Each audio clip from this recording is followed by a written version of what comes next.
couple of weeks ago at a local flea market, I turned up this beautiful vintage Spanish-made Filarmonica Sub Cero straight razor. It looked like it would make a great shaver with one glaring problem: a large chip out on the front edge of the blade. I've never repaired this type of chip on a razor, but because of the location, it looked like it was worth a shot, and I paid the seller their asking price of $25. Cheap enough that if I couldn't repair it, it wouldn't be any great loss. My first step in any straight razor restoration is spraying the razor with Lysol. I knew an emergency room doctor who said they use Lysol to clean all the instruments in the ER, so I figured if it's good enough for the ER, it's good enough for my razors. I let the Lysol sit on there for a minute or so and then wipe it off and dry the razor with a clean paper towel. I know some folks will go full blast with a straight razor restoration. They'll knock the old pin out of the scales, break the scales apart, and clean everything really thoroughly in there. But I don't do that. I just do this Lysol kind of deal. And you'll see here, I take a paper towel, I roll it up and then rub it in between the scales. This helps to get a lot of the residual gunk out of there.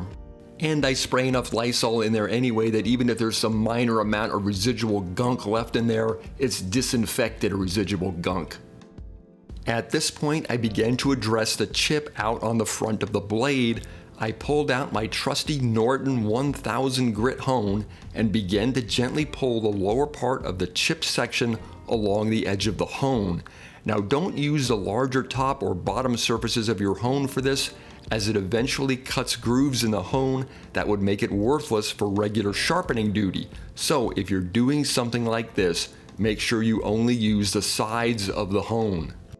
At this point, I had no idea if this would even work or not, or how long it might take, so I just kept gently rubbing the razor on the edge of the hone. Here I moved to the top edge of the chip, so I'd go to the top edge, the bottom edge, and then sometimes both edges, so I just kept slowly grinding away at it.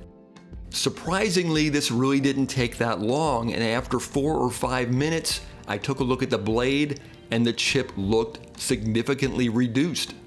Reduced but not gone, so it was literally back to the old grindstone. And here you can see the grooves that are being cut into the side of the hone by the razor. This is exactly why you should avoid doing this on the regular sharpening surfaces of your hone.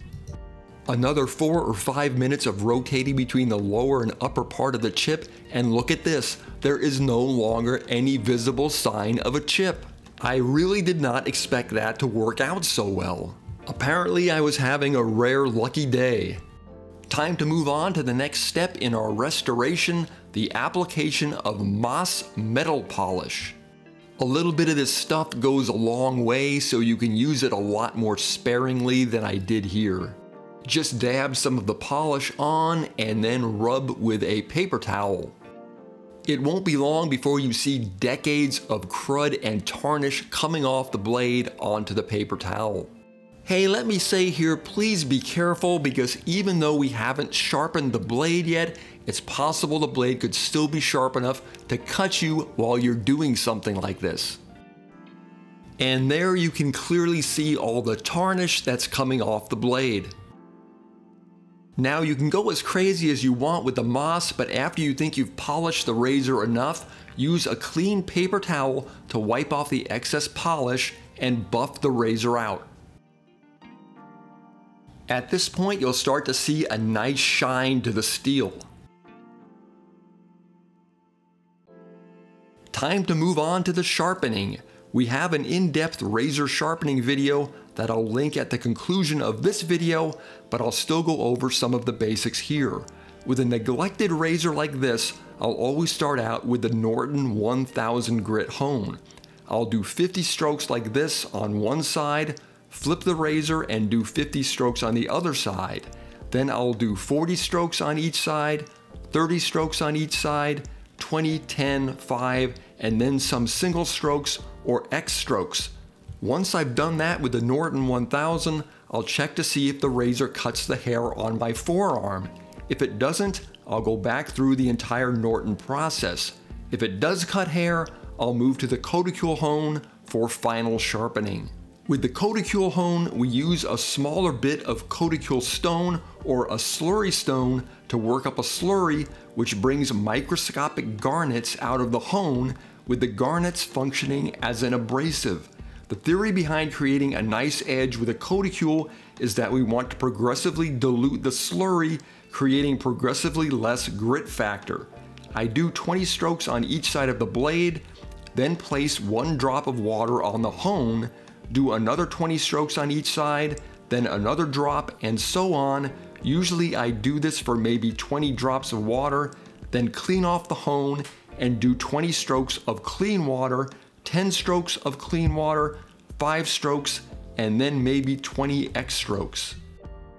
Again, please see the detailed sharpening video that I'll link at the end of this video if you really want to get a handle on how to sharpen a straight razor. There's my first drop of water, only 20 more to go. The razor sharpened up nicely and turned out much nicer than I could have hoped for. I really didn't think it would be as easy as it was to remove that chip, but with a little patience and the right tools, I've taken this razor from flea market fodder to an excellent shaver. Best of luck with all your restoration projects and good shaving, folks.